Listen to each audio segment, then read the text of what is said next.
Greetings and welcome to the Building Men Podcast, a ministry of Iron Sharpens Iron. You can also see the video on YouTube.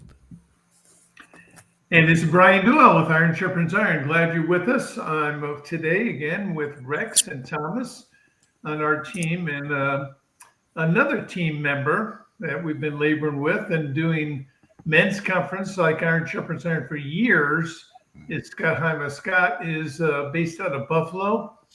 He likes the Buffalo Bills. He's always been, a little jealous of the New England Patriots, which I completely understand. But now he's in a sweet spot, and we're not going to talk anymore about football. But we will talk about men and building men. And Scott now leads the National Coalition of Men's Ministries, or Ministries to Men. And it's like a trade association for those men that are giving their heart and soul to investing in men, because they know and believe that when you build godly men, everyone wins. So, Scott, glad you're with us, brother. Oh, thank you. Thank you. It is a privilege and honor to be here with you. Yes, Brian, we've known each other for many years. Our first conference in Buffalo was 2009. But my heart and my passion for men goes way back to when I lived in Trenton, Michigan. And my father started, we attended Assemblies of God Church, and he started a Royal Rangers outpost. And I saw the discipleship aspect of men pouring into other men as they discipled and equipped boys and young men. And that's been a passion of mine for years and decades. And it just, when the men get it, everyone wins. Right. Well said. And, the idea of intergenerational, because we're all about that, intergenerational men's ministry is something that I know is dear to Rex's heart and Thomas as well. And so let's talk a little bit about that. What is it that a man has to offer in his seasoned, he's a little bit older like us. What does he have to offer younger men? He has wisdom to offer because he's, been there with so many life experiences and life events that he may not, hit home runs every time he shares something, but as he shares his life, he can then maybe even help himself to realize, wow, when I walked through this journey, God was with me every step of the way, and he will be with you too when he helps the younger man. Rex, Thomas, thoughts on that? I think go ahead, Thomas. No, without question, Scott. I think one of the things we hear constantly, though, from older guys is they don't feel qualified to do that. Correct. So just speak to us, speak to the guys who are listening to us.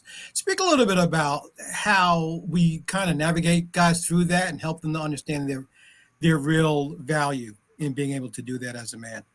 Exactly. When I train men to equip and disciple boys and young men, I tell them it's not, rocket science. It's not difficult.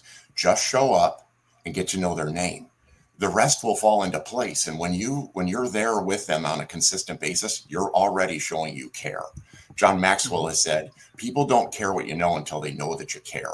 And that's a huge first step. And you're qualified when you start to get to know the guy's name and be there for him on a consistent basis. That's good. Scott, what's one of the biggest things that you see that that the younger generation is looking for from an older guy, other than wisdom? I mean, is he looking for his time, for his life skills? Is he going to be real? What kind of things are these younger guys looking for? Well, I can't speak to specifics, but in general, they're looking for authenticity.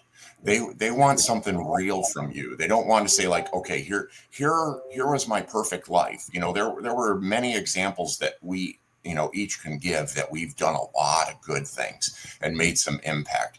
But they resonate a lot when you're raw and real, and you can share stories. Stories are huge to the 20 and 30 somethings, not sermons, lectures. You tell a story of your life and how that has impacted you. You're on the right track with these young guys. And one of my little pet peeves is your story is most guys don't know when to shut up. So how long would you say that a story to one of the younger generation should be? I mean, I heard you say no lectures, no sermons. Kind of what's the time frame of a story?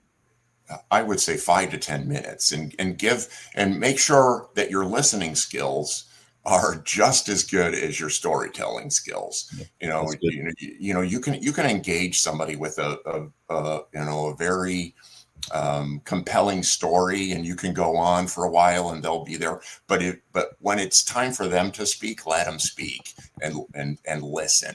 They want to be heard as well. You talk about stories. Many of the men, if not the vast majority of men that are part of the NCMM, have a story to tell. Much of the men's ministry leaders that I've met over the years across the country are men who have a story. They're guys who are willing to share that story. Everybody's got a story. Mm-hmm.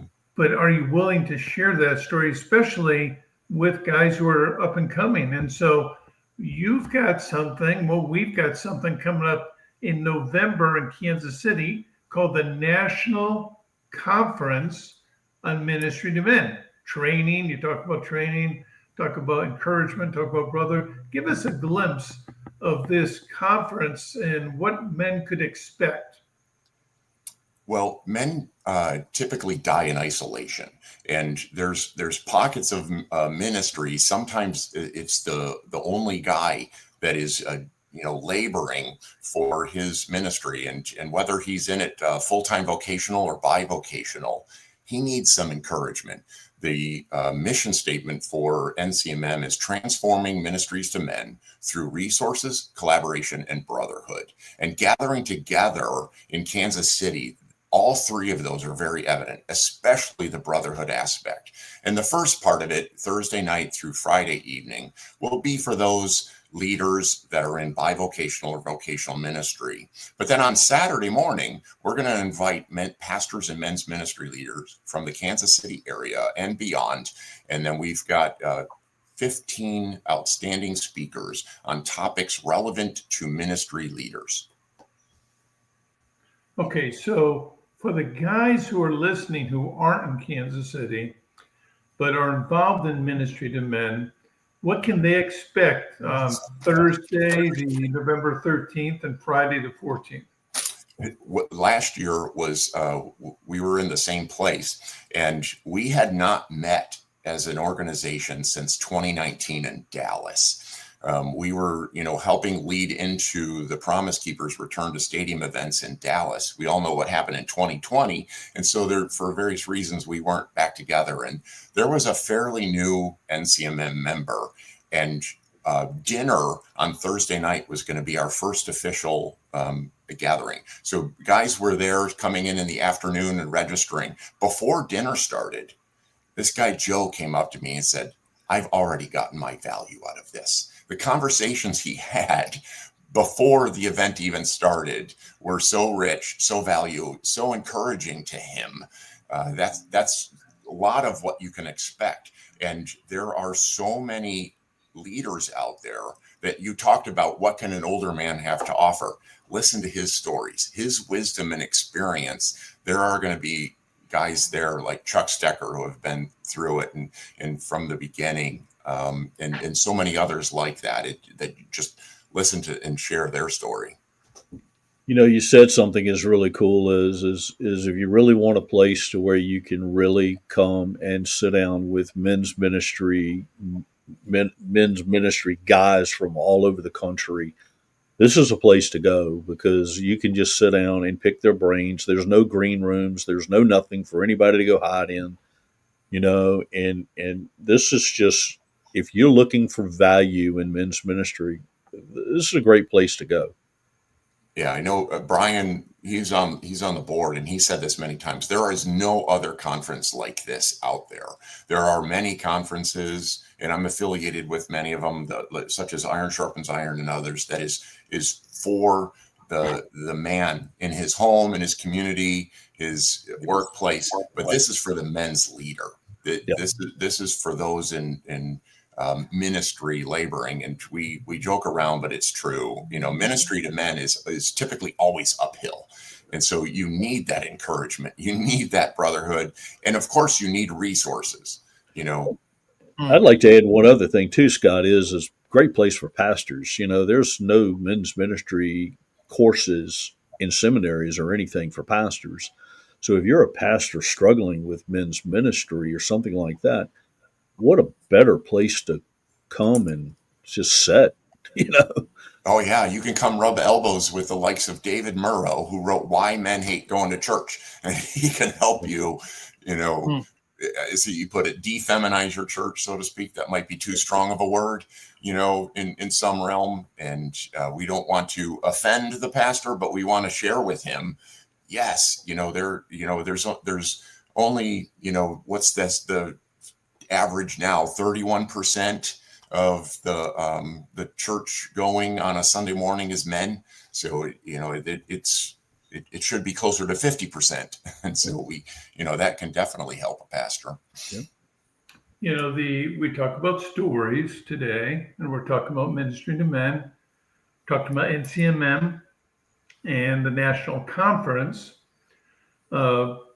My story that includes all of them was in 2001. We had our first men's conference in Hartford and Boston, and they went pretty well.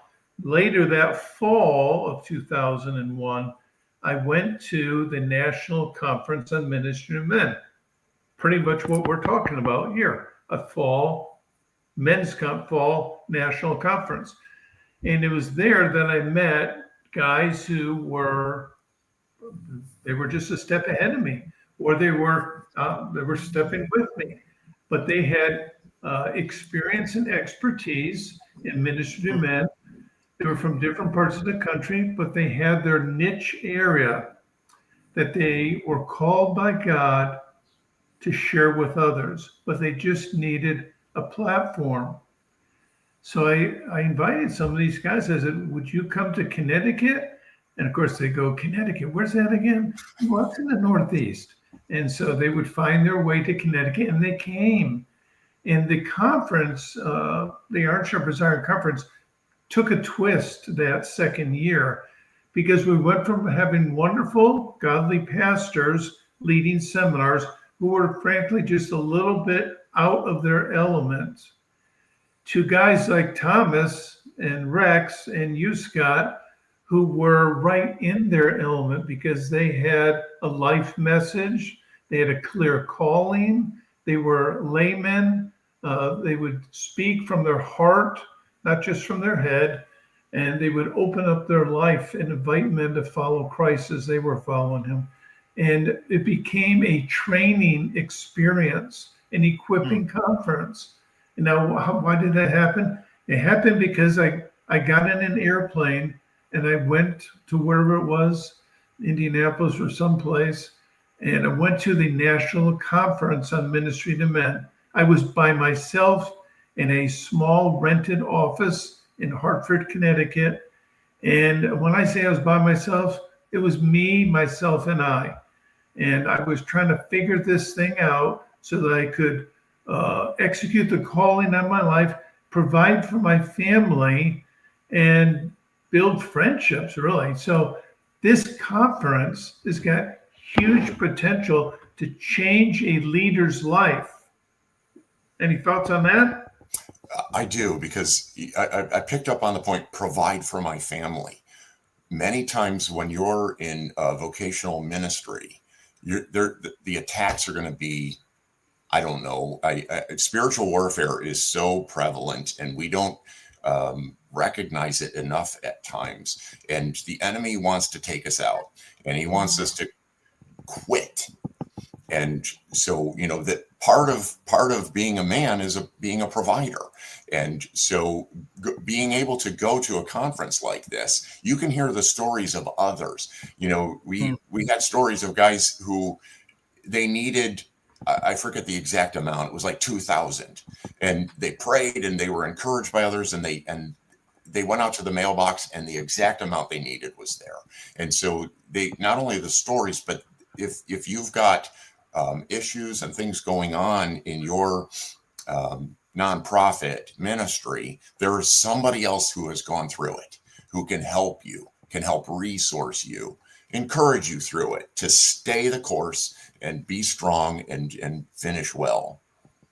Yeah, and I agree. And I would say this, you don't have to be in full-time vocational ministry to come Correct. to this conference. But if God's nudging you in that direction, you're thinking, I have no idea how that would ever happen. Well, by coming to Kansas City to a National Conference on Ministry of Men, again, very unique. If you Google National Conference on Ministry of Men, this is what you're going to get. It's the only one. And you're gonna hang out with guys like us who are trying to figure it out as well. How do we execute the calling that God has placed on our life? How do we move from the stage we're in now to the next stage, whatever it might look like? How do we lock arms and how do we partner together so that we can complement and help one another succeed? There's no competition in men's ministry. Like you said, we're all looking to help one another succeed in this ministry, the most important ministry of the local church. Exactly. And it was you who actually issued a challenge, I think it was in 2004, to our co-laborer in Iron Sharpens Iron, Mike Young. And he launched Noble Warriors. And it was, he was just going, as you had said, he wasn't in full-time vocational ministry, but he was contemplating it. And he went there and he really recognized the call that God had placed on his heart. And it was through you're asking that question, Brian. So, that can be a huge part of, attending this conference as well. If you think God's calling you to this, let's affirm it. Because I remember when I was called, I was in accounting and finance at an insurance company. Insurance, pretty stable industry. And when I was asked to come into ministry full time, I'm like, no, I've got a good job. I'll still work in it. But then I had to ask the question, how do you know when you're called? And so I really went on a somewhat of a journey and received counsel from my pastor, others that were in full-time vocational ministry, and came to realize, okay, if God's calling me to this, he's going to provide. And he sure has. I've never felt more blessed since being in full-time ministry since 2010. Okay, so just repeat, this is November 13, 14, 15, Greater Kansas City. Yes. MCI is the airport. Go online, register, and we look forward to seeing you there. And I would say that one of the things we've got going, Scott, you may or may not know about it, is Rex and Thomas especially are leading the charge here for guys that may not be able to shake loose, but maybe who want to do in addition. We've got a men's ministry leader training that's starting in September. And not only is it a training, but it's a certification. Back to this idea of having a national conference on ministry men. We want to certify you. So Iron Sharpens Iron is taking that on. We've got the bandwidth to pull it off. So that starts early September. Just go to ironsharpensiron.net. It's Tuesday nights. It's online, Zoom call, some interaction, some brotherhood, some expertise and experience. But we're all heading in the same direction. And that, in fact, that will be closing out right about the time of the National Conference on Ministry of Men. Tell us about the keynote for the National Conference. If you haven't seen the documentary by the Kendrick brothers, Show Me the Father, I highly recommend it. I won't give certain things away if you haven't seen it yet. But one of the highlighted parts of this documentary is a former NFL running back, Sherman Smith. and he's got an incredible story, and he will be sharing with us on Saturday morning. Sherman Smith, I think he played most of his career with the Seattle Seahawks. And Jeff Kemp, who also was an NFL quarterback, played with the Seahawks. They, I believe, might have been there around the same time. So we've got a Seahawk connection that will be there in Kansas City. Right. And Sherman's story is an intergenerational story. It's a fatherhood story. It's a coaching story. Sherman is a coach for many years in football. One of the things that we've learned and that we're going to reinforce at this national conference is that coaching resonates with men of all ages. Mm-hmm. And so you're thinking, well, I'm not really much of a leader, but you can be a coach. God might be calling you to coaching, not necessarily in sports, but in life. And I know both Rex and Thomas and myself, we're you could use the word mentoring. You might want to use the word discipling, but sometimes you should simply use the word coaching. Yep. Coaching guys, wherever they are, just to take the next step. So let's just pause there for a moment. Let's talk about coaching. What does it look like for an older man to be coaching a younger man? What are some of the qualities that older man needs? Needs to know how to hold one of these. Coffee cup? Yep. One of the greatest tools that God ever allowed to be invented for coaching men is just simply go get a cup of coffee, like Scott said, learn their name, learn their life, and just coach. Right.